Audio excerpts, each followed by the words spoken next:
The February rain fell upon London with relentless persistence, as though the heavens themselves mourned what was about to take place within the grand drawing-room of Northwick House. Marianne Ellsworth stood perfectly still beside the towering windows, her pale blue gown a stark contrast against the grey sky beyond. She was 20 years old, the daughter of the Earl of Denmore, and today, this cold, merciless day, she would meet the man who would become her husband. She had not chosen him. She had not been asked. Her father's voice drifted from the corridor, mingling with another, deeper, colder, edged with authority that seemed to cut through stone itself. Marianne's fingers tightened around the lace of her gloves. She had heard whispers about Tristan Northwick, Duke of Northwick, 34 years of age, widowed young, though no one spoke of his first wife with any warmth, a man of immense wealth and greater coldness. A man whose mother had been Irish, a fact that had in certain circles raised eyebrows and fueled whispers about the purity of his lineage. The door opened. Marianne turned, her heart a wild thing trapped within the cage of her ribs. He entered first, tall, imposing, dressed in black save for the white of his cravat. His hair was dark, almost black, worn shorter than fashion demanded. His face was all sharp angles, a strong jaw, high cheekbones, a mouth that looked as though it had forgotten how to smile. But it was his eyes that arrested her, grey as the storm outside and just as unforgiving. Tristan Northwick did not bow. He did not offer pleasantries. He simply looked at her, a long assessing gaze that travelled from the crown of her carefully arranged hair to the hem of her gown, as though she were a horse he was considering for purchase. "Lady Marianne," he said at last, his voice low and devoid of warmth, "Your Grace." Marianne curtsied, her training holding her upright even as her knees threatened to buckle. Her father, the Earl of Denmore, stepped forward, his ruddy face beaming with satisfaction. "A fine match, is it not? My daughter is accomplished in all the feminine arts, music, embroidery, French. I am aware of her accomplishments." The Duke's words were clipped, dismissive. "The contract has been signed. The wedding will take place in 3 weeks' time at St. George's, Hanover Square. Lady Marianne will have her trousseau prepared. I expect punctuality." Marianne's breath caught. She had known this was an arrangement, a business transaction dressed in silk and orange blossoms, but the stark coldness of his words struck her like a physical blow. "Of course, Your Grace," her father said quickly, his eagerness embarrassing. "Everything will be as you wish." "It will be." The Duke's gaze returned to Marianne, and for a moment, just a heartbeat, she thought she saw something flicker in those grey eyes, but it was gone before she could name it. "Lady Marianne, you will find that I am a man of order and discipline. I expect the same from my household. My late mother taught me the value of duty above all else, and I have lived by that principle. I trust you understand what is required of you." It was not a question. Marianne lifted her chin, something stubborn and wild stirring within her chest. "I understand that I am to be your wife, Your Grace. I will fulfill my duties as Duchess of Northwick." A muscle twitched in his jaw. "See that you do." And with that, he turned and left the room, his footsteps echoing down the marble corridor like the closing of a crypt. Her father let out a relieved breath. "Well done, my dear. Well done indeed. You will be a duchess. Think of it. A duchess." But Marianne could not think of it. All she could think of was the cold grey of his eyes and the terrible certainty that she was walking toward a life of ice and loneliness, bound to a man who saw her as nothing more than a necessary inconvenience. The wedding took place on a grey March morning. St. George's was filled with flowers, white roses, lilies, hothouse blooms that must have cost a fortune, but they did nothing to warm the ceremony. Marianne walked down the aisle on her father's arm, her white silk gown whispering against the stone floor, and felt as though she were walking to her own entombment. Tristan stood at the altar, resplendent in dark blue velvet, his expression as impassive as marble. When the vicar asked if he took this woman to be his lawfully wedded wife, he answered with a single word, "I do." No emotion, no warmth. When it was her turn, Marianne's voice trembled only slightly. "I do." The vicar pronounced them man and wife. Tristan turned to her, lifted her veil with hands that did not shake, and pressed a brief, cold kiss to her lips. It was over in an instant. A kiss that held no promise, no tenderness, only duty fulfilled. The breakfast that followed was a lavish affair at Northwick House, but Marianne barely tasted the food. She sat beside her new husband at the head of the table, accepting congratulations from guests whose faces blurred together in a haze of silk and champagne. Tristan spoke when required, his manners impeccable, but he did not look at her, did not touch her except when propriety demanded. When the guests finally departed and the house fell silent, Marianne found herself standing in the grand entrance hall, still wearing her wedding gown, feeling more alone than she had ever felt in her life. "Your Grace." Mrs. Dawson, the housekeeper, appeared at her elbow, a stout woman with kind eyes and greying hair tucked beneath a starched cap. "Shall I show you to your chambers?" "Yes, thank you." Mrs. Dawson led her up the sweeping staircase, down a corridor lined with portraits of stern-faced Northwicks, and finally to a suite of rooms that took Marianne's breath away. The bedroom was enormous, decorated in shades of cream and gold, with a massive four-poster bed draped in silk. A dressing room adjoined it, and beyond that a private sitting room with windows overlooking the gardens. "These are the Duchess's chambers," Mrs. Dawson said softly. "They have not been occupied since the Duke's mother passed 8 years ago. His Grace ordered them refurbished for your arrival." Marianne's throat tightened. "They are beautiful. His Grace's chambers are through that door." Mrs. Dawson nodded toward a connecting door. "He will, that is, when he wishes to visit." "I understand." Marianne's cheeks burned. Mrs. Dawson squeezed her hand. "You'll be all right, my dear, give it time." But as the housekeeper left, and Marianne's lady's maid helped her out of the heavy wedding gown, she wondered how much time would be enough. How many years would it take for a man of ice to thaw? He came to her that night. Marianne was sitting at her dressing table in her nightgown, her hair loose around her shoulders, when she heard the connecting door open. She turned, her heart hammering, and saw him standing in the doorway. He had changed into a burgundy dressing gown, his hair slightly disheveled, the first sign of disorder she had seen in him. "Your Grace," she whispered. He crossed the room in 4 long strides, his face unreadable. "We will fulfill our duty tonight," he said flatly. "It is expected. Duty. Always duty." Marianne rose on unsteady legs.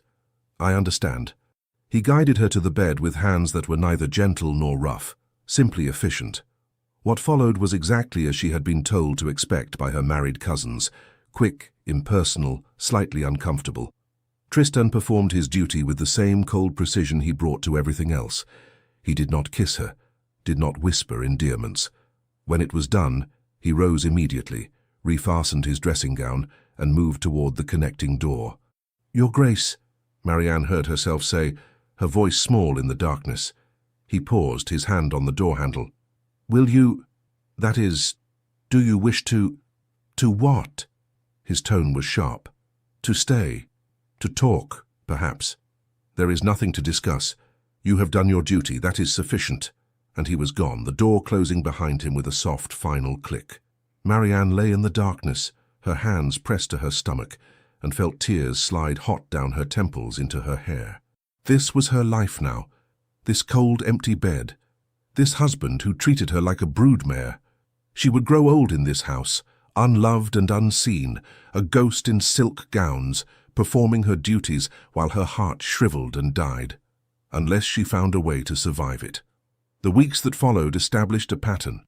Tristan rose early, breakfasted alone in his study, and spent his days managing his vast estates or attending sessions in the House of Lords.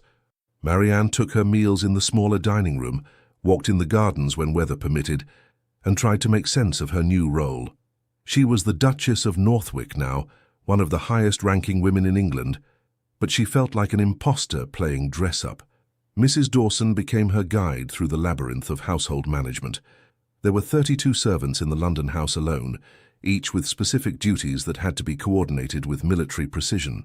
Marianne threw herself into learning their names, their responsibilities, the intricate dance of running a ducal household. "You're a natural, Your Grace," Mrs. Dawson said one afternoon as they reviewed the week's menus. "The staff have taken to you wonderfully." "Have they?" Marianne felt a small flutter of pleasure. Indeed, young Thomas, the footman who dropped the soup tureen last week, he was certain His Grace would dismiss him. "But you spoke up for him, said it was an accident and could happen to anyone. The boy is devoted to you now." Marianne remembered the incident. Tristan had been furious, his voice cold as he'd ordered the trembling footman to leave his sight. But Marianne had found Thomas later in the servants' hall, assured him that everyone made mistakes, and quietly told Mrs. Dawson to make certain the boy kept his position. "It was the right thing to do," Marianne said simply. "Not everyone sees it that way, Your Grace, but kindness is its own reward." Tristan continued to come to her chambers 2 or 3 times a week, always late at night, always with the same cold efficiency. He never stayed, never spoke beyond the bare necessities. And Marianne learned to endure it, to close her eyes and think of other things. The garden she planned to redesign, the book of poetry she was reading, anything but the man above her who treated her body as territory to be claimed rather than a person to be cherished. But in the mornings she would catch his scent on her pillows, sandalwood and something darker, more complex, and feel an ache she could not name. It was not desire exactly, it was loneliness, a longing for connection that seemed as futile as wishing for the moon. One afternoon in late April, Marianne was arranging flowers in the drawing room when she heard raised voices from Tristan's study across the hall. The door was slightly ajar. "You must marry again, Northwick. Produce an heir. The title cannot—" "I am aware of my responsibilities." Tristan's voice was like ice over steel. "Then why delay? It has been 8 years since—" "Do not speak of it. But surely you see the necessity." "I said do not speak of it." The fury in his voice made Marianne flinch. "I have married. I have done what was required. The matter is closed." There was a long pause. Then another voice, older, conciliatory. "Of course, Your Grace, forgive me." Footsteps approached the door. Marianne quickly moved away, her heart pounding, but not before she glimpsed the visitor, an elderly gentleman with white hair and a worried expression. He departed swiftly and the study door slammed shut. Marianne stood frozen, the flowers forgotten in her hands. Something in that exchange had shaken her, the raw anger in Tristan's voice when his first wife was mentioned, the mention of an heir, a child she was supposed to give him, though he could barely stand to touch her. That evening at dinner, one of the rare occasions when they dined together, she watched him covertly across the length of the table. He ate in silence, his movements precise, his expression revealing nothing. But she noticed for the first time the faint shadows beneath his eyes, the tension in his jaw, the way his hand tightened around his wineglass when a footman moved too quickly behind him. What had made him this way? What had happened to forge a man into something so cold, so controlled? She wanted to ask. She wanted to reach across the chasm between them and touch something real. But his earlier words echoed in her memory. "Do not question me." So she remained silent, and the distance between them stretched wider still. May brought warmth to London, and with it the beginning of the social season. Marianne found herself thrust into a whirlwind of balls, soirees and afternoon teas. As the new Duchess of Northwick, she was a figure of intense curiosity and scrutiny. Every gown she wore, every word she spoke, every gesture she made was observed, analysed and discussed by the ton. To her surprise, she was succeeding. "You were absolutely radiant at Lady Pemberton's ball," Lady Catherine Ashford gushed during an afternoon visit. She was the wife of a viscount, a woman with 3 daughters and a generous heart. "That ivory silk with the gold embroidery, where did you find it?" "Madame Bélanger on Bond Street," Marianne replied, pouring tea with the grace her mother had drilled into her since childhood. "She's French, terribly talented. I must visit her at once, and your comportment, so elegant, so assured. You put the rest of us to shame." "Hardly that." Marianne felt her cheeks warm. But it was true. Somehow, despite her inner turmoil, Marianne had discovered a talent for navigating society. Her genuine kindness toward others, her willingness to listen rather than gossip, her impeccable manners, all of it combined to make her popular in a way she had never expected. Within weeks, ladies were copying her hairstyles. Her choice of colors became fashionable. Hostesses competed for her attendance at their events. The Duchess of Northwick had become the standard by which other ladies measured themselves. Yet none of it brought her joy.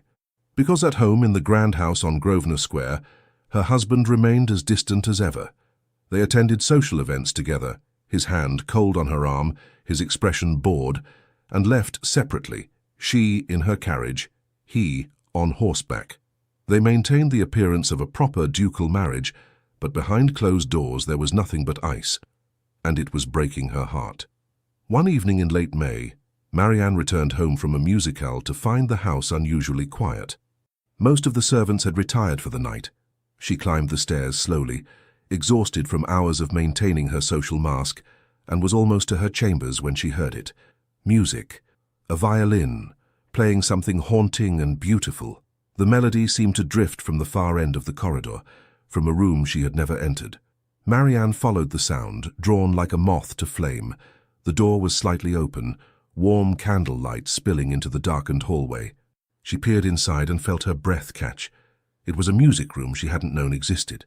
Smaller than the grand one downstairs, more intimate. And there, silhouetted against the windows, stood Tristan, a violin tucked beneath his chin, his bow moving across the strings with surprising grace. He was playing from memory, his eyes closed, his usually rigid posture relaxed. And the music. It was Irish, she realized. A lament, filled with longing and loss and a grief so profound it made her throat ache. She must have made some sound because his eyes snapped open. The music stopped abruptly. "What are you doing here?" His voice was sharp, but beneath it she heard something else. Embarrassment, vulnerability. "I heard the music," Marianne said softly, stepping into the room. "I'm sorry. I didn't mean to intrude." He lowered the violin, his jaw tight. "You should not be here." "Why not?"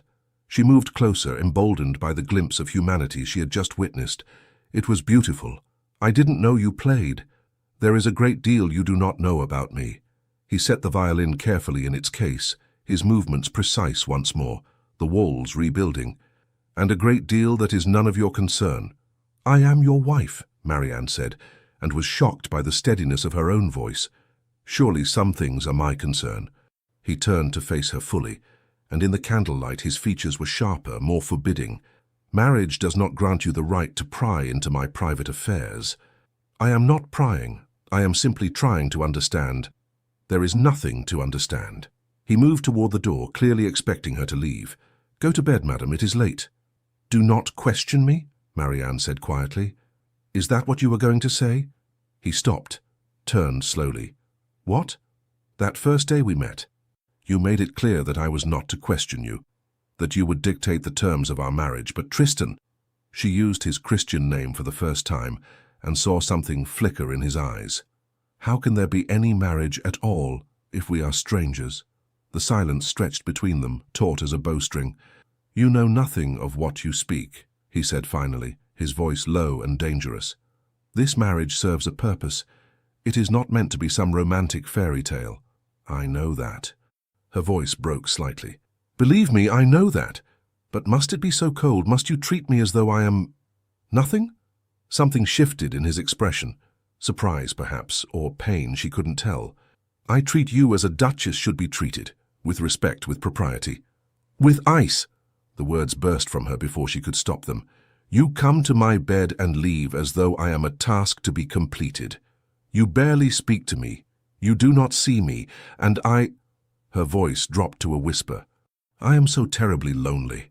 The admission hung in the air between them, raw and honest. Tristan stood perfectly still, his hands clenched at his sides. When he finally spoke, his voice was hoarse. "Loneliness is the burden of duty. You will grow accustomed to it. Is that what happened to you? You grew accustomed to being alone? Do not presume to understand me." But there was less bite in his words now, more weariness. Marianne took a breath, gathering her courage. "Your mother was Irish." His head snapped up. "How did you—" "People talk. They say she was from County Cork, that she was beautiful and kind, and that she taught you to play Irish music. She taught me many things." His voice was tight. "Duty, honor, the cost of weakness." "Weakness?" Marianne frowned. "What do you mean?" For a moment she thought he might answer. His lips parted, his eyes distant, as though he were looking at something only he could see. But then the shutters came down again, and his face became a mask. "Go to bed, Marianne." He said her name for the first time, and it sounded strange in his mouth, almost tender. "This conversation is finished." He walked past her, his shoulder brushing hers for the briefest instant, and she felt the heat of him, the solid reality beneath the armor he wore. Then he was gone, his footsteps echoing down the corridor, and she was left alone in the music room with only the fading scent of sandalwood and the ghost of that Irish lament. But something had shifted, something small but significant. He had called her by her name. The next morning, Marianne found a letter on her breakfast tray. It was sealed with the Northwick crest, written in a bold, precise hand. Madam, you expressed interest in the gardens. The head gardener, Mr. Hewitt, has been instructed to consult with you regarding any changes you wish to make. The gardens are yours to manage as you see fit. Northwick. It was hardly a love letter, but it was an acknowledgement, a small concession. Marianne pressed the letter to her chest and felt for the first time since her wedding day a spark of hope. She threw herself into the garden project with enthusiasm. Mr. Hewitt was a gruff man in his 60s, with soil-stained hands and an encyclopedic knowledge of plants. He was skeptical at first. Ladies generally knew nothing about real gardening, but Marianne proved him wrong. She had spent years working in her mother's gardens at home, learning the names of flowers, understanding the needs of different plants, the way light and soil and water combined to create life. She had ideas: a rose garden in shades of cream and blush, a herb garden near the kitchen, a secluded bower with a bench where one could sit and read in peace. "You know your business, Your Grace," Mr. Hewitt admitted after their third consultation. "Not many ladies do." "I find comfort in growing things," Marianne said simply, "in watching something beautiful come from the earth." Over the following weeks, she spent hours in the gardens, often with dirt on her gloves and the sun warm on her face. The servants grew accustomed to seeing the Duchess kneeling among the roses, pruning with her own hands, or conferring with Mr. Hewitt about drainage and soil composition. She did not know that Tristan watched her sometimes from his study window. He told himself it was mere curiosity, an overseer checking on his property. But the truth he barely acknowledged even to himself, was that he could not look away. She was so different from what he had expected. When he had agreed to this marriage, he had anticipated a meek, biddable girl who would fulfill her duties and otherwise remain invisible. Instead, he had gotten this: a woman with a spine of steel beneath her silk gowns, a woman who looked at him with hurt in her eyes but did not crumble, a woman who laughed with the servants and charmed society and turned his carefully ordered household into something warmer, more alive. It unsettled him. And then there was her presence in his home, her scent in the corridors, rose water and something uniquely her, the sound of her voice drifting up from the drawing room when she entertained guests, the way she moved through his house as though she belonged there, which of course she did, but it still felt like an invasion.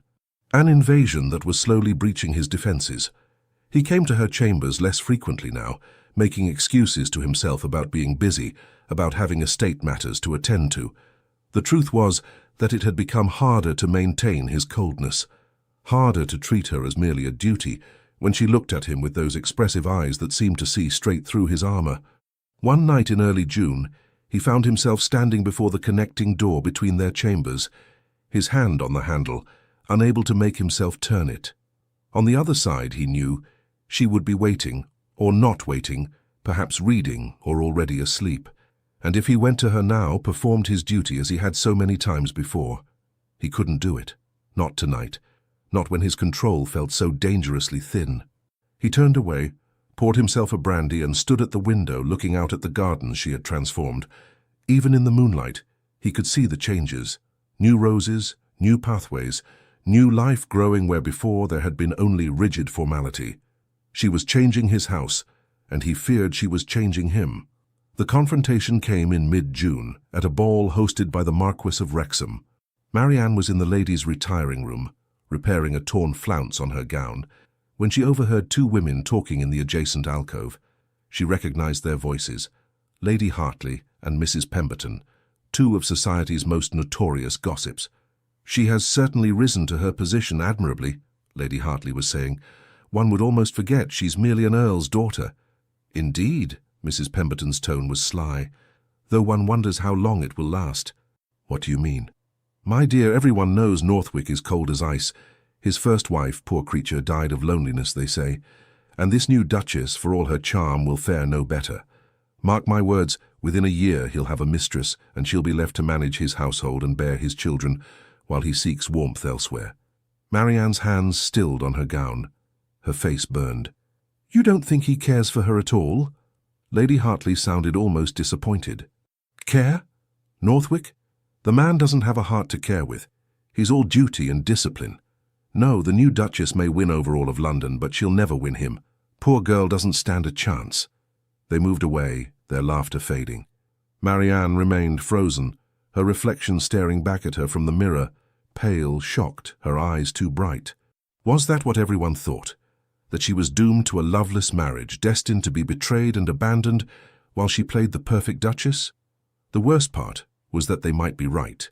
She repaired her gown with shaking hands, composed her expression and returned to the ballroom.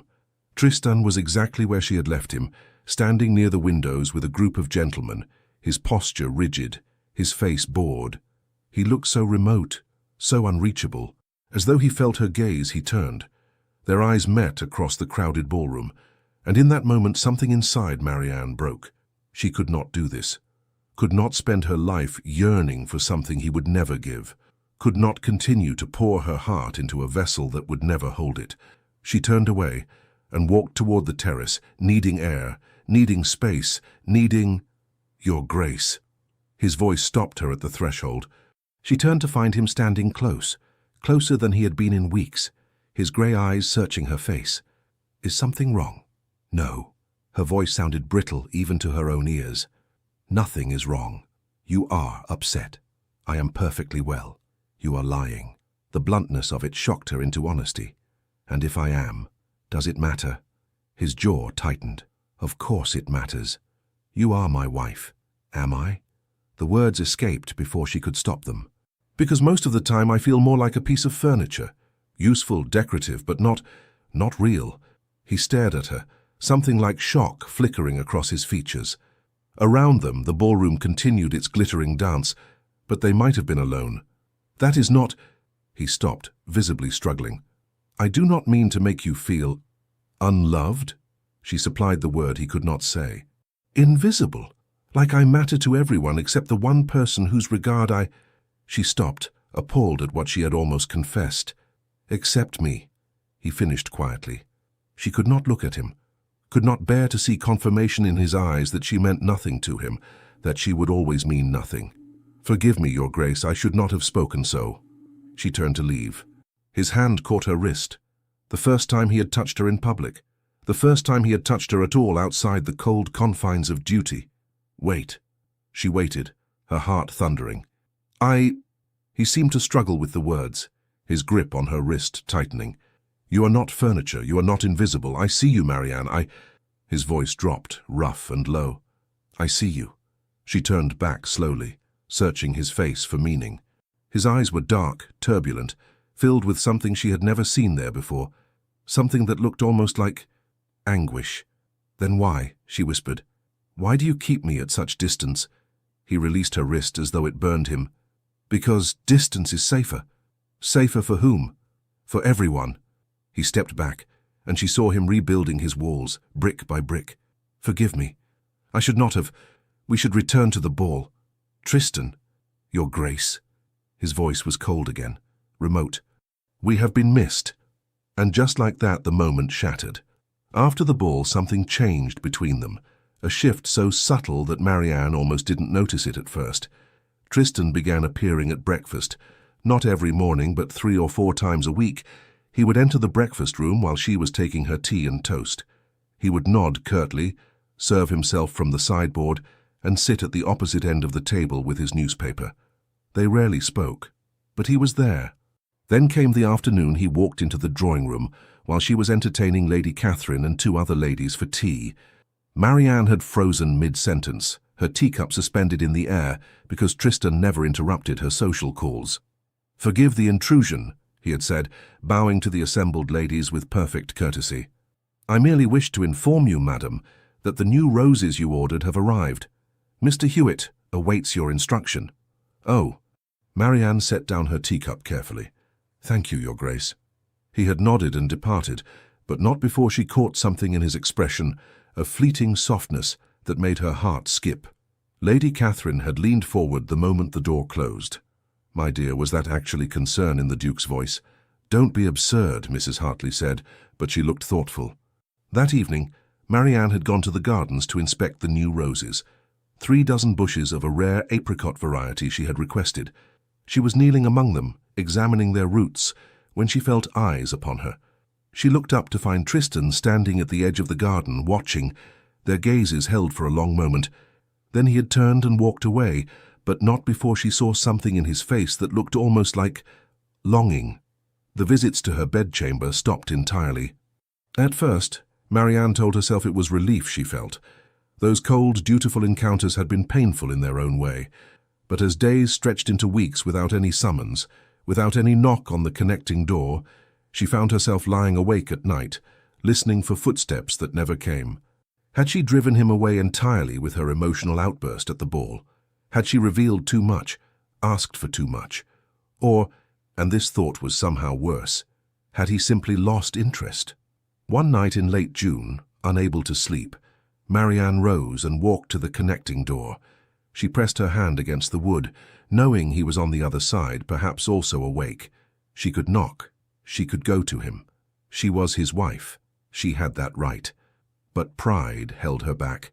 She would not beg for scraps of affection. She would not. The door opened.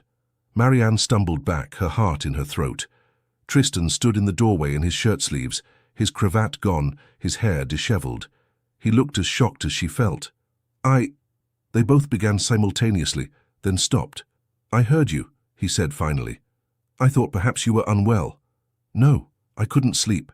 She clutched her dressing gown tighter. I didn't mean to disturb you." "You didn't." He hesitated, then stepped back. Would you care to come in?" It was unprecedented, shocking. She had never been inside his private chambers. "Yes," she heard herself say. "Yes, I would." His room was darker than hers, furnished in deep burgundies and forest greens. Books lined one wall, more books than she had expected. A desk sat before the window, covered in papers and correspondence. It was the room of a man who spent long hours working, thinking, alone. "I owe you an apology," Tristan said abruptly, not looking at her. "For my absence of late. I have been avoiding my responsibilities." "You mean avoiding me?" He flinched slightly. "Yes." "Why?" He moved to the window, his back to her, his shoulders rigid. "Because I am a coward." The admission shocked her. "You are the least cowardly man I have ever met." "You do not know me." His voice was hollow. "You do not know what I am capable of, what I have done." Marianne crossed the room slowly, drawn by the raw pain in his voice. "Then tell me." "I cannot." "Why not?" "Because—" He spun to face her, and in the candlelight his eyes were wild, desperate. "Because if I tell you, you will understand why I must keep my distance, why I can never—" He stopped, his jaw working. "Never what?" she whispered. "Never love you." The words fell between them like stones into still water, sending ripples of shock through her entire being. "Is that what you think?" Her voice was barely audible. "That you are incapable of love?" "I know I am." He turned away again, his hands gripping the windowsill. "My father taught me that emotions are weakness. Sentiment is dangerous. Control is everything. And my mother," his voice broke. "My mother loved deeply, felt deeply, and it destroyed her. What happened to her? She died when I was 18. The words came slowly, painfully, as though each one cost him dearly. She had been ill for years, a wasting sickness that the doctors could not cure. But it was not the sickness that killed her. It was heartbreak. Heartbreak. My father was a cruel man." Tristan's voice was flat now, emotionless in the way of someone who has learned to bury their pain deep. "He despised my mother for her Irish blood, for her warmth, for everything that made her different from proper English society. He mocked her accent, her music, her faith. He took lovers openly, flaunted them before her. And when she dared to protest, when she dared to show emotion, he punished her for it." Marianne's hand went to her throat. "How?" "He sent her away, for months at a time, to our estate in the north, alone except for servants. He forbade her to see me, told her that if she wished to behave like a peasant, she would be treated as one. His hands were white-knuckled on the windowsill, and she endured it all because she loved me." because leaving him would mean losing me entirely. Tristan. When she finally died, I was at Eton. They sent word, but I arrived too late. She was already gone. And my father, his voice turned to acid. My father said it was a mercy, that she had been too emotional, too weak, and weakness had killed her. He was wrong, Marianne said fiercely. It was not weakness, it was cruelty, his cruelty, that killed her. Perhaps? Tristan's shoulders were shaking now, though his voice remained steady. But I learned the lesson he intended. Emotion is dangerous. Love is a weapon that can be used against you. Better to feel nothing. Better to control everything. And your first wife? He went completely still.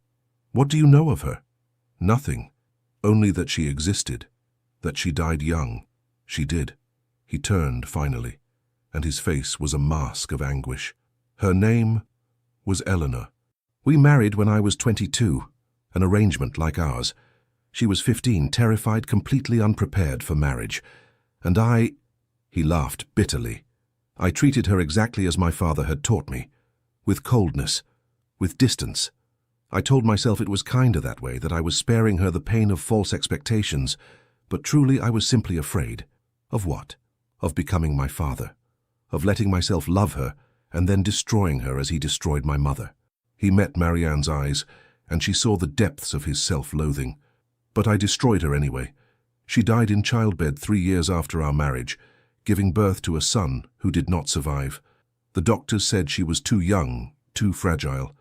But I know the truth.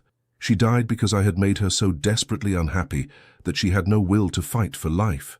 You cannot know that, Marianne said, though her heart was breaking for him, for the girl bride he had failed to protect. I know that her last words were my name, and that she said it like a question, as though even at the end she was still trying to understand why I could not love her. He sank down onto the edge of his bed, his head in his hands. So you see, Marianne, I am not a man capable of love. I am a monument to duty and discipline, built on the bones of 2 women who deserved better. And you, he looked up at her, his eyes bright with unshed tears. You deserve so much more than I can ever give you. Marianne stood frozen, her mind reeling from everything he had revealed.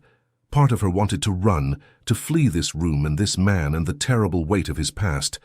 But another part, the part that had fallen in love with him despite everything, though she had barely admitted it to herself, that part moved forward. She knelt before him, taking his hands in hers. They were cold, trembling slightly. Listen to me, she said firmly. What happened to your mother was not your fault.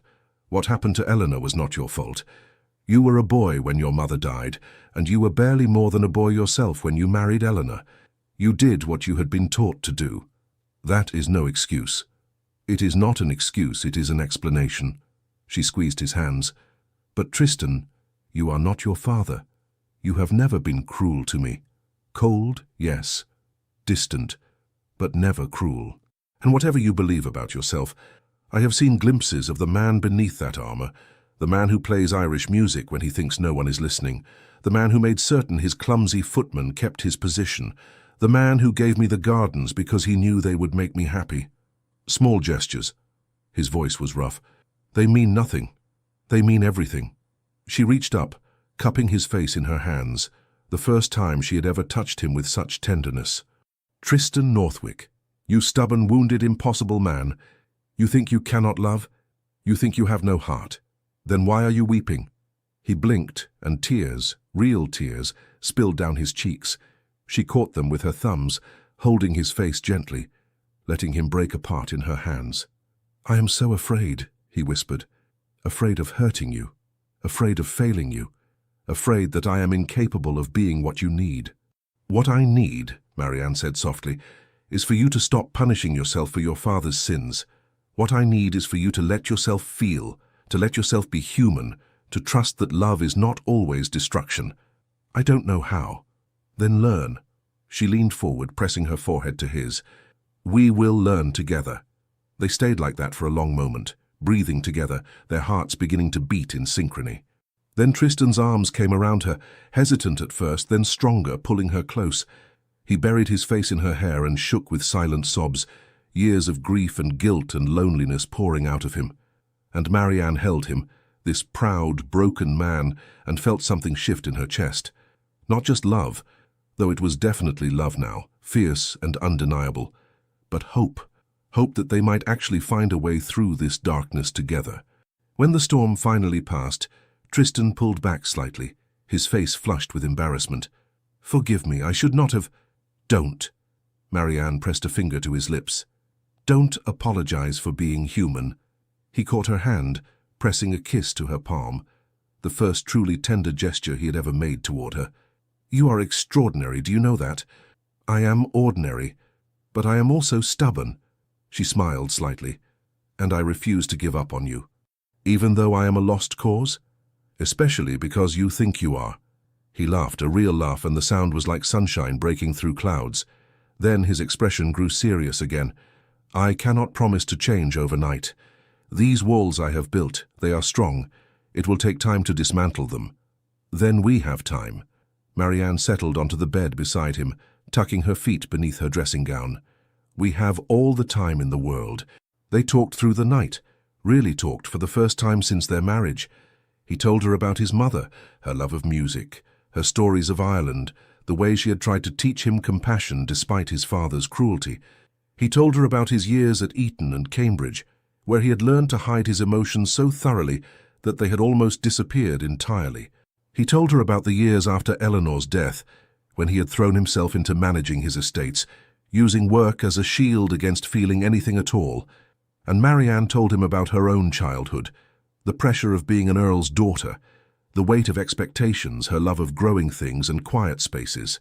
She told him about her fears on their wedding day, her loneliness in the weeks that followed, her growing realization that beneath his ice there might be a man worth knowing. As dawn light began to seep through the curtains, Tristan reached out and took her hand, threading his fingers through hers. "Thank you," he said simply. "For what?" "For not giving up, for seeing something in me that I could not see in myself."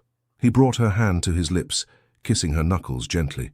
"For being patient with a fool." "You are many things, Tristan Northwick," Marianne said, leaning her head on his shoulder. "But you are not a fool." They sat together as the sun rose, two people who had begun as strangers, then opponents, and were now, finally, beginning to become something more. Partners, companions, and perhaps in time something even greater than that.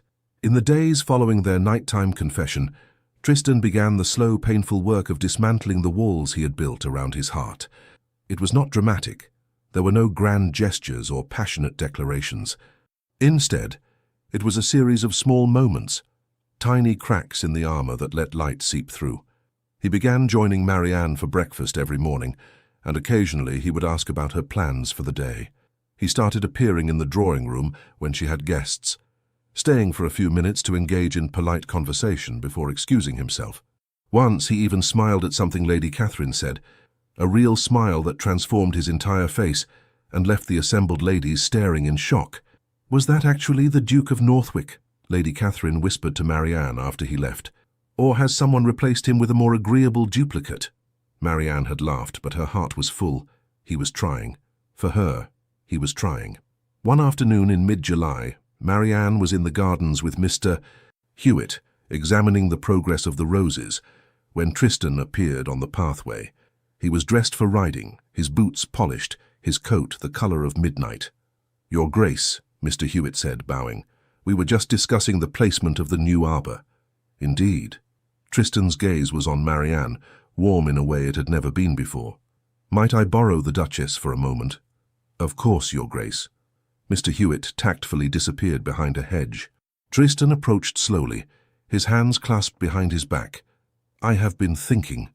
"A dangerous occupation," Marianne teased gently. His lips twitched. "Indeed. But nevertheless, I have been thinking that perhaps, that is, if you would care to, I wondered if you might like to visit Ashford Hall." Marianne blinked in surprise. Ashford Hall was the principal Northwick seat, a vast estate in Derbyshire. She had never been there. They had remained in London throughout their marriage. "I would like that very much," she said carefully. "But why now?" "Because—" He paused and she saw him struggle with the words. "Because I want you to see where I grew up. I want you to understand everything. And because he met her eyes, and there was something vulnerable in his expression. Because I am tired of living in the past, I want to build something new. With you. Marianne's breath caught. Tristan, say yes. It was almost a plea. Please. Yes, she said, her voice thick with emotion. Yes, of course, yes. He smiled, truly smiled, and it was like watching winter give way to spring.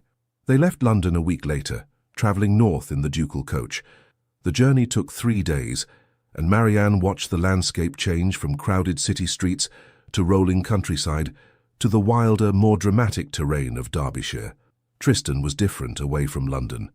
He still maintained his dignity, his careful control, but there was less rigidity in his bearing. He pointed out landmarks along the way, told her stories about his childhood, mostly tales involving trouble he and his school friends had gotten into, which made her laugh. You were a hellion, she accused, delighted. I was young, he said, but there was a glimmer of amusement in his eyes, and determined to prove myself worthy of the title I would inherit. By stealing apples from the vicar's garden. The vicar was insufferably pompous. It was a public service. She laughed until her sides hurt, and he watched her with an expression of wonder, as though he couldn't quite believe this woman was his wife. Ashford Hall was magnificent. The house rose from the landscape like a golden crown, built of honey-coloured stone with countless windows that caught the afternoon sun. Gardens stretched in every direction, more extensive and elaborate than anything Marianne had imagined. The entrance drive alone was nearly a mile long, lined with ancient oaks. It's beautiful, she breathed, as the coach pulled to a stop before the grand entrance. It's a responsibility, Tristan said quietly, one I have carried alone for too long. The servants were lined up to greet them, dozens of people who had known Tristan since childhood. He introduced Marianne formally, and she saw the surprise and pleasure on their faces as he added, "The Duchess will be taking an active role in the management of Ashford Hall. Please offer her the same loyalty and service you have always given me." Mrs. Roberts, the housekeeper, a formidable woman with steel-grey hair and sharp eyes, stepped forward. "Welcome, Your Grace. We are honoured to have a Duchess in residence once more." Over the following days, Marianne threw herself into learning the workings of Ashford Hall. It was vastly more complex than the London house, a small village unto itself, with farms and tenants and traditions stretching back centuries. She met with Mrs. Roberts daily, learning the household routines. She visited the tenants with Tristan, listening to their concerns, seeing firsthand the weight of responsibility he carried, and she began to understand him better. This was not just a house or an estate. It was a legacy, a burden, a duty that had been hammered into him from childhood. No wonder he had learned to suppress his emotions. No wonder he had built such formidable walls. One evening, after a long day of estate business, Tristan took her to the portrait gallery. They walked slowly past generations of Northwicks, stern-faced men and elegant women frozen in paint and time. "There," he said, stopping before a portrait near the end. "My mother." Marianne studied the painting with interest. The woman depicted was perhaps 30, with dark hair and striking grey eyes, eyes like Tristan's. She wore a green gown and held a violin, and there was a smile on her lips that spoke of warmth and mischief. "She was beautiful," Marianne said softly. "She was the best of us." Tristan's voice was rough, the only one who brought real life to this place. "Tell me about her." So he did. As they stood before the portrait, he told her about his mother's laughter, her music, the way she would sneak him sweets when his father wasn't looking. He told her about the Irish songs she taught him, the stories of her homeland, the way she had tried to shield him from his father's harshness. "She used to say that love was the only thing worth fighting for," he said quietly. "That duty without love was just slavery and pretty clothes. I thought she was foolish, naive. But now," he turned to Marianne and his eyes were bright. "Now I think perhaps she was the only one who understood what really matters." Marianne reached for his hand, threading her fingers through his. "She would be proud of you." "Would she?" His voice was uncertain. "I have spent so long being what my father wanted me to be, and now you can be who you want to be." He pulled her closer, his arm sliding around her waist, the most openly affectionate gesture he had made in public. "And who is that?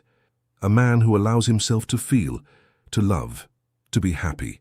She looked up at him, her heart in her eyes. My husband, not just in name, but in truth, Marianne. He cupped her face in his hands, his thumb tracing the line of her cheekbone. I do not know how to say what I feel.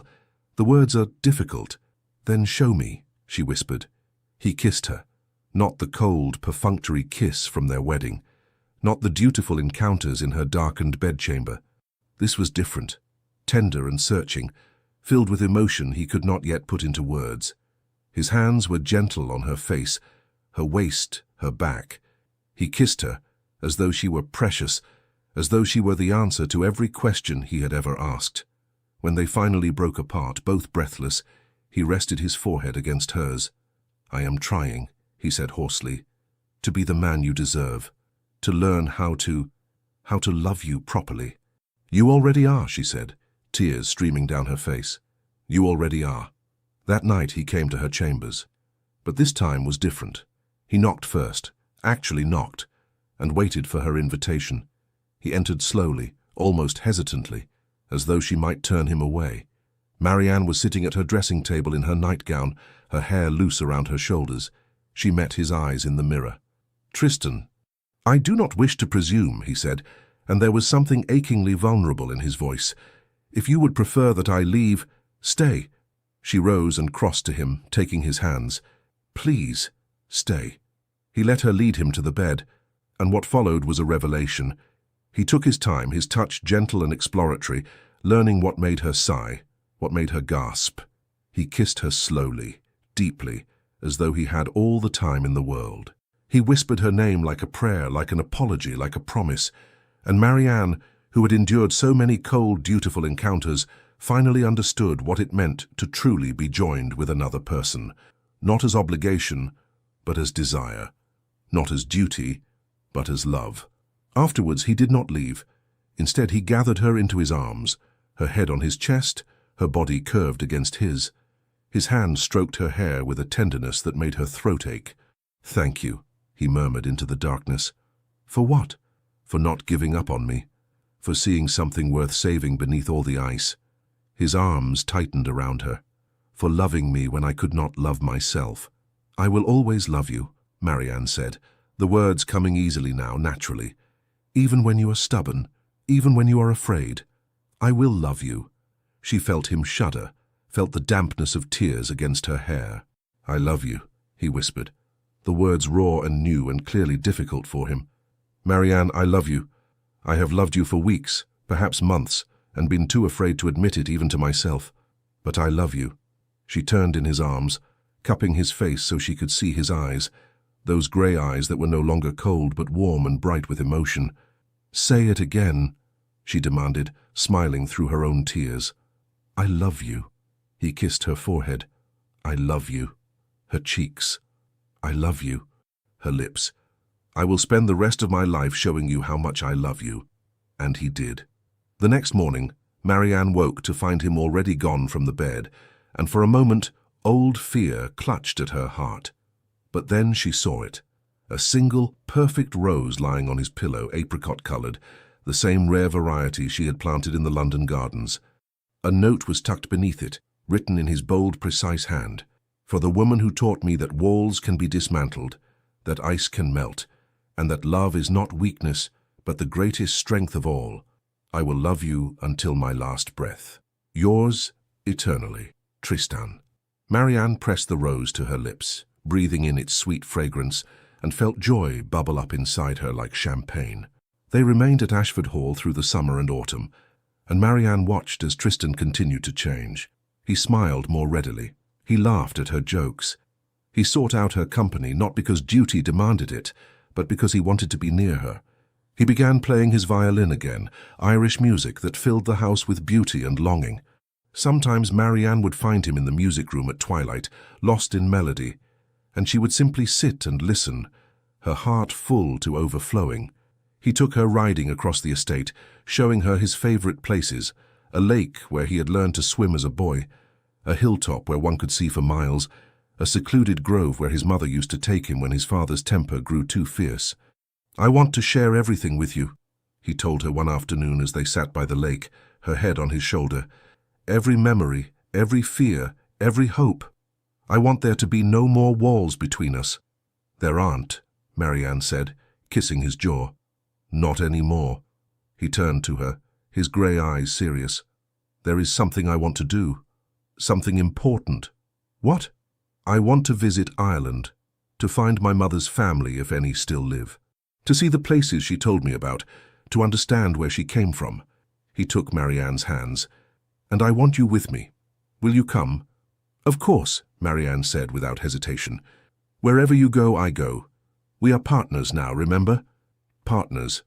He smiled, that beautiful smile that still caught her by surprise every time.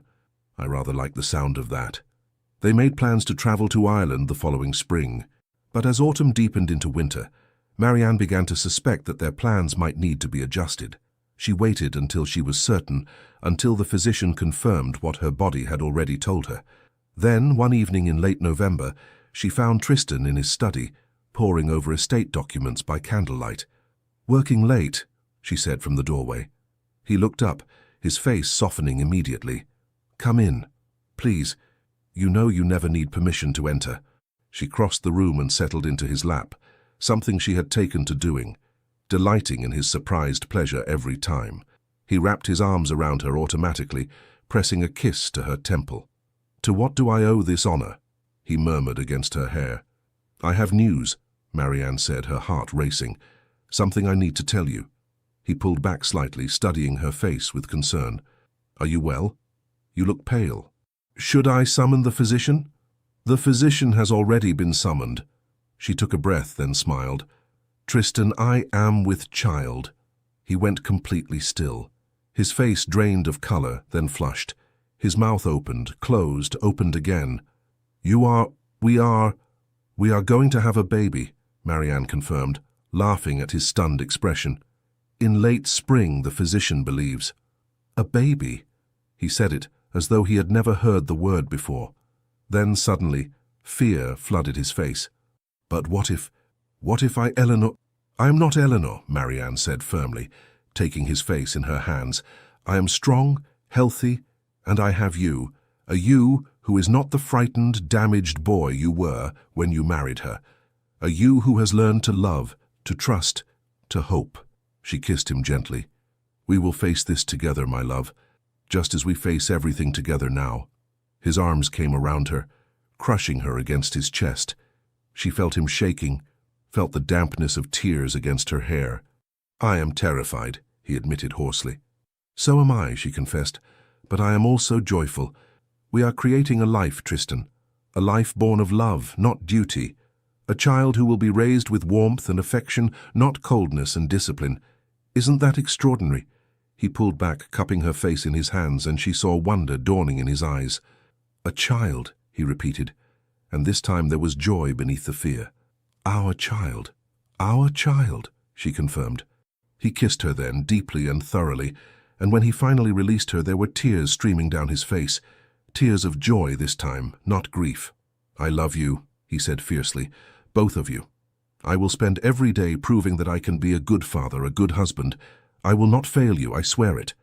"You could never fail me," Marianne said, her own tears flowing freely now.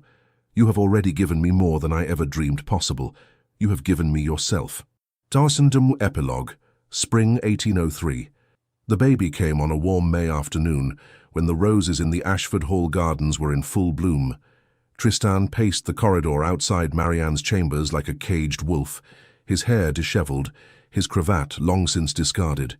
The physician had assured him that everything was progressing normally, that Marianne was strong and the baby healthy, but he could not shake his terror. Lady Catherine had come to stay for the birth, and she sat with him now, her presence a calming anchor. "She will be fine," Lady Catherine said gently. "Women have been doing this since the dawn of time." "Eleanor did it too," Tristan said hoarsely, "and she died." "Marianne is not Eleanor." Lady Catherine took his hand firmly. "And you are not the man you were then. Have faith, your grace." Before he could respond, a cry pierced the air, thin, reedy, unmistakably the sound of a newborn infant. Tristan's heart stopped. Then, miraculously, he heard something else. Marianne's voice, exhausted but strong, saying something he couldn't quite make out, followed by a laugh. A laugh. The door opened. Mrs. Roberts emerged, her stern face transformed by a smile. "Your Grace, you have a son, and the Duchess wishes to see you immediately." Tristan didn't remember crossing the threshold. Didn't remember anything except suddenly being beside the bed, looking down at Marianne, pale, sweaty, utterly exhausted, and radiantly beautiful, holding a tiny bundle wrapped in white linen. "Tristan," she said softly, her eyes shining. "Meet your son." With trembling hands, he took the baby from her, cradling the impossibly small weight against his chest. The infant's face was red and wrinkled, his eyes squeezed shut, his tiny fist waving in the air. And Tristan felt something break open inside him, the last piece of ice around his heart, melting away entirely. "He's perfect," he whispered, tears streaming unashamedly down his face. "He's absolutely perfect." "He is," Marianne agreed, reaching up to touch his arm. "And he has your eyes, I think, already so serious." Tristan laughed through his tears, a sound of pure, unbridled joy. "What shall we name him?" Marianne smiled. "I was thinking, perhaps Daniel. It means, God is my judge. Or if you prefer something Irish in honor of your mother." "Daniel," Tristan said immediately, looking down at his son with wonder. "Daniel Northwick. It's perfect." He bent carefully, placing the baby back in Marianne's arms, then sat on the edge of the bed, his arm around his wife, his hand resting on his son's tiny chest. "Thank you," he said hoarsely. "For this, for him, for everything." "We are a family now," Marianne said, leaning her head against his shoulder. "The three of us. A family built on love." "On love," Tristan agreed. He kissed her temple, then his son's forehead, breathing in the sweet, milky scent of new life. "I never thought I could have this. Never thought I deserved it." "You deserve every happiness," Marianne said firmly, "and I intend to spend the rest of our lives proving it to you." Thus, 6 months later, the Duke and Duchess of Northwick stood in the gardens of Ashford Hall on a crisp November morning, watching their son take his first uncertain attempts at crawling across a blanket spread beneath an ancient oak. Daniel was a healthy, happy baby, with his father's grey eyes and his mother's ready smile. He gurgled with delight as Tristan dangled a wooden horse just out of reach, encouraging him forward. "You are shameless," Marianne accused, laughing. "Bribing our son with toys." "I prefer to think of it as early education in goal-setting," Tristan replied, grinning. When Daniel finally grabbed the horse, Tristan scooped him up and tossed him gently in the air, making the baby shriek with laughter. "Well done, my boy, you're going to be running before we know it." Marianne watched them together, her heart so full it felt as though it might burst. This man, her husband, her love, was so different from the cold, distant duke she had married. Fatherhood had brought out a tenderness in him that he had kept buried for decades. He was patient with Daniel, playful even, and unashamed of showing affection. "I have been thinking," Tristan said, settling Daniel back on the blanket and coming to stand beside Marianne, his arm sliding around her waist. "About our trip to Ireland." "Yes? I would like to go next spring when Daniel is a bit older. I want to take you both, to show you where my mother came from, to find her family if we can, to let Daniel know that part of his heritage." "I think that's a wonderful idea," Marianne said, turning in his arms to face him. "He should know all of himself. English and Irish, duty and music, strength and gentleness." "Like his mother," Tristan said, kissing her softly. "Who taught his father that a man can be all of those things at once?" "And like his father," Marianne countered, "who learned that the greatest strength is allowing yourself to be vulnerable, to love without armor." They stood together in the autumn sunlight, their son playing at their feet, the future stretching before them bright with promise. The man who had once warned, "Do not question me," had learned that true authority came not from control, but from trust, not from ice, but from warmth. He had faced the one thing he could never control, his own heart, and in surrendering to it he had found everything he never knew he needed: love, family, home, and in the end, that was the greatest victory of all. The end. Dear listener, there's a moment in every garden when winter decides it's finished, not because spring demands it, not because the calendar says so, but because something deep in the frozen earth simply remembers warmth and decides to trust it again.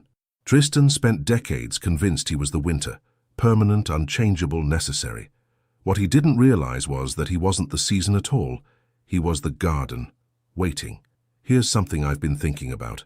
Marianne didn't save Tristan with grand gestures or perfect words. She didn't perform miracles or fix him with the right strategy. She just kept planting roses. Day after ordinary day, she kept planting roses. And here's what I want you to understand tonight. You don't need to be extraordinary to matter extraordinarily. Maybe you're sitting there thinking your best years are photographs now. That the version of you who could make a difference, who could change things, who could start something new, that person is gone, packed away with old letters and fading dreams. But what if, and stay with me here, what if the most powerful thing about you has nothing to do with your age at all? Marianne didn't win because she was young.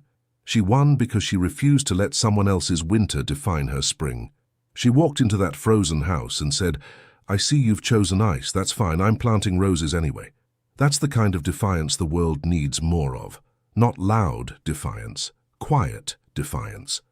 The defiance of continuing to be warm in cold spaces. You've lived long enough to know that people don't really change because you argue them into it, or because you present the perfect logic. People change when they finally feel safe enough to stop protecting themselves. When someone loves them consistently enough, patiently enough, that their armor starts to feel heavier than their fear. And maybe, just maybe, the person who needs that patient, consistent love right now is you. Because here's what no one tells you about getting older. You can spend so many years being the strong one, the reliable one, the one who holds it together, that you forget you're allowed to be held together too. Tristan believed love was a weakness that destroyed his mother. What he learned, what cost him years of loneliness to understand, was that love didn't destroy her. The absence of it did. Being surrounded by cold when she was made for warmth, that's what broke her. Don't let that be your story. Tonight I'm not going to tell you to tear down your walls or completely transform or become someone new. That's exhausting, and you're tired enough. Instead, I'm going to suggest something smaller. What if you just opened one window, just one, and saw what happened? Maybe that window is admitting you're lonely. Maybe it's calling someone you've been too proud to call. Maybe it's crying for the first time in years. Maybe it's finally saying, "I need help," or "I'm scared," or "I don't want to do this alone anymore." Maybe it's forgiving yourself for not being perfect all these decades. The Duke learned that the thing he feared most, losing control, was actually the door to everything he'd ever wanted. What if the thing you're most afraid of admitting is actually the password to your peace? You are not too old for new chapters. You are not too damaged for healing. You are not too tired for tenderness. You are not too late for love, especially not love for yourself. As you close your eyes tonight, I want you to imagine you're Marianne's garden. Yes, you've been through harsh winters. Yes, parts of you feel frozen. Yes, there are places that hurt when you touch them. But deep in your soil, there's still life, still memory of warmth, still the ability to bloom again when someone, even if that someone is you, finally decides to plant roses instead of walls. Sleep deeply tonight knowing this. The story isn't over, not even close. Spring always comes, always, even to the gardens that have forgotten what it feels like. And tomorrow when you wake up, you get to decide, am I going to be winter to myself, or am I finally going to plant some roses? Rest well, dear friend. You are a warrior who has survived every battle life threw at you. You are power wrapped in tenderness. You are proof that strength doesn't have to be cold to be real. With all our gratitude, Legends of the Fall team, thank you for staying with us until the very end. If this story made you feel something, if it warmed your heart, brought tears to your eyes, or simply reminded you that love can bloom even in the coldest places, then we've done our job. Please take a moment to like the video, leave a comment, and share it with someone who might need a story like this today. Subscribe to our channel to support us from the heart, so we can continue creating meaningful stories filled with emotion, redemption, and unexpected turns. Your support means everything to us. It keeps us going and reminds us why we do what we do. At the end of this video, you will see a suggestion for another story from our channel. Click to continue discovering powerful and unforgettable romances that speak to the soul. With heartfelt thanks. The Legends of the Fall Team.